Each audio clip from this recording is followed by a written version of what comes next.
و کرم سے ہمارا یہ درس قرآن جاری و ساری ہے انشاءاللہ تعالی العزیز۔ آج ہم سورہ النساء آیت نمبر 103 سے متعلق سننے کی سعادت حاصل کریں گے۔ فرمایا کہ فَإِذَا قَضَيْتُمُ الصَّلَاةَ فَاذْكُرُوا اللَّهَ قِيَامًا وَقُعُودًا وَعَلَى جُنُوبِكُمْ۔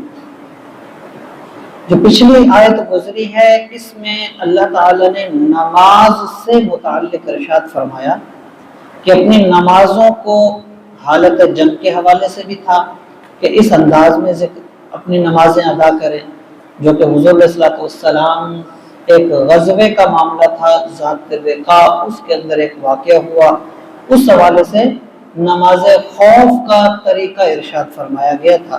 تو اب یہاں پر نارمل طور پہ جو نمازوں کے انداز ہیں اس حوالے سے فرمایا جا رہا ہے۔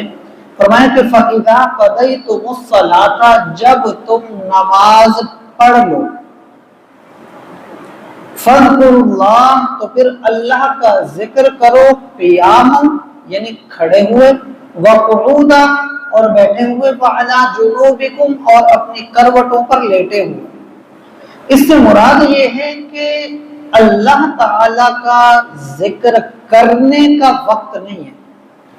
نماز پڑھ لی، نماز کے اندر جو آپ کر رہے ہو وہ تو نماز کے مخصوص جو معاملات ہیں یہ اللہ کا ذکر، اللہ کی عبادت ہی ہے، لیکن اب یہاں سے الگ ہو کے کہ نماز پڑھ لی اس کے علاوہ، تو فرمایا اس کے علاوہ انسان کا حال ہے کیا؟ یا انسان کھڑا ہے، یا انسان بیٹھا ہے، یا انسان لیٹا ہے، کوئی کام کاج کر رہا ہے یا بیٹھ کے کر رہا ہے یا کھڑے ہو کے کر رہا ہے یا پھر آرام کر رہا ہے تو لیٹا ہوا ہے۔ تو ہر صورت کا ذکر فرمایا، کہا کہ فَاذْكُرُوا اللَّهَ، اللہ کا ذکر کرو، قیامًا وقعودا وعلی جنوبکم، چاہے تم کھڑے ہو، چاہے تم بیٹھے ہو، چاہے تم اپنی کروٹوں پر لیٹے ہو۔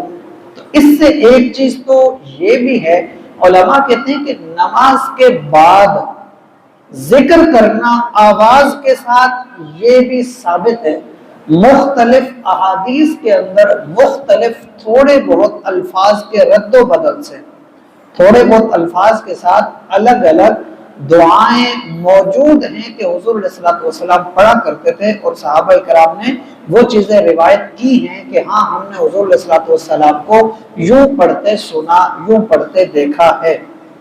اور یہ بھی ایک صحابی رسول ہے، وہ تو یہ کہتے ہیں کہ حضرت عبداللہ ابن عمر وہ یہ فرماتے ہیں کہ آواز کے ساتھ یہ لا الہ الا اللہ یہ نماز کے بعد پڑھا جاتا تھا حضور کے دور میں، اور اسی آواز کو سن کر ہمیں پتہ چل جاتا تھا کہ جماعت ختم ہو گئی۔ مراد سلام پھیرتے اور اس کے بعد تمام حضرات بلند آواز کے ساتھ لا الہ الا اللہ یہ پڑھا کرتے تھے، جس آواز کو سن کر آس پاس والوں کو پتہ چل جاتا تھا کہ جماعت ہو چکی ہے، سلام پھر گیا ہے۔ اس سے مراد یہ ہے کہ نماز کے بعد بھی بلند آواز کے ساتھ ذکر کرنا یہ ثابت ہے، اور یہ حضور کے دور سے آج تک مختلف بزرگان دین کے توسل سے یہ چیز جاری ہے۔